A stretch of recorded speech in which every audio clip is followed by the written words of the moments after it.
Magandang araw po sa ating lahat. Good morning. At sa ngayon po at tayo ay magluluto po ng pata. Karning pata. At ito ay ating sasabawin mamaya. So siyempre hugasan muna natin mga idol. Okay. Ayun. So hugas na yan. Mamaya at papakuluan na natin mamaya muna. So ibabad muna natin ng mga 1.5 oras. So mamaya mga idol. Thank you. Okay, pinapakuluan muna natin, no? So palalambutin muna natin yung karne nating pata. So yan, takpan natin. Okay, malapit na itong lumambot. So mga nasa 20 minutes ka lang pinalambot siya. So dagdag pa ulit tayo ng mga kalahating oras itong iluto natin. So ayan, buto-buto ng pata. Ayan. Mamaya lalagyan na natin ito ng mga labas. So ito yung ating mga labas. Hindi ko pa nahiwa. So ayan. Ayan yung mga labas natin. Hindi pa natin nahiwa. So takpan natin ulit para nalambot talaga. Mas masarap. Nalambot yung buto ng bata. Okay. Play ko na. So tukpo na natin mga idol. Ayan. So luto na to, lambot na, tinignan ko na, tikman natin kung okay na yung lasa. Okay, ayos na to mga idol.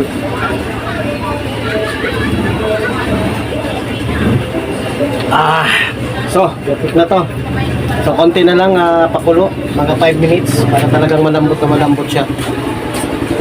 Maya magluluto ulit tayo mamaya ng tilapia. So magpipirito ulit tayo ng tilapia. Kung may sabaw, may pirito ulit tayo ng tilapia mga idol. So mamaya at pipirito ulit tayo pagkatapos ng tulugluto ay ito namang tilapia. So mamaya lalagay ko itong aking repolyo. Cut. So syempre kailangan may gulay yan ihalo. So yung repolyo lalagay na natin mga idol. Yan.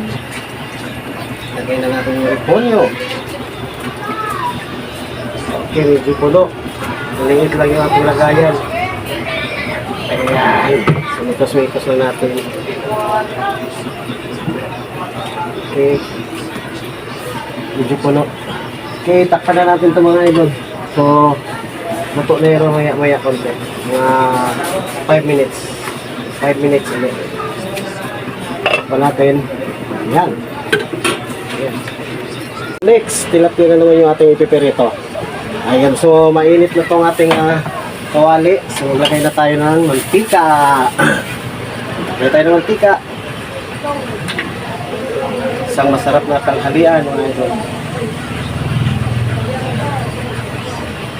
Ayan, kunti lang. Okay. Ayun, painitin lang natin na konti. So mainit naman itong ating kawali na. Sobrang init na ng kawali. Para hindi didikit yung ating tilapia. Ayun.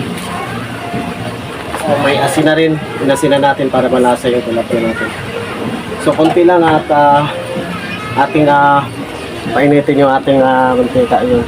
Ayun, kumulo-kulo na. Lagay na natin itong tilapia natin. Isa-isa lang kasi maliit lang yun.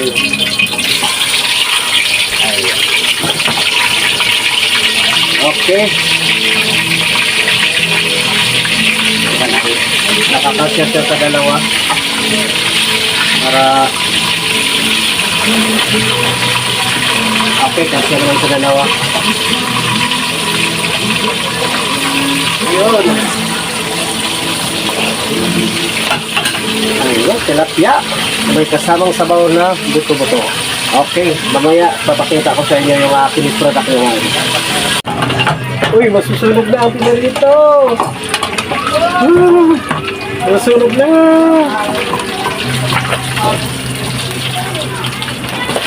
Ay, itik na masunog.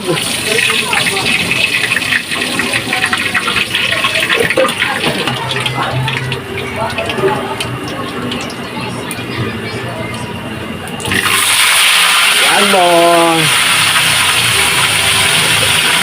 Isa na lang mga idol. At mamaya, kain-kain na tayo.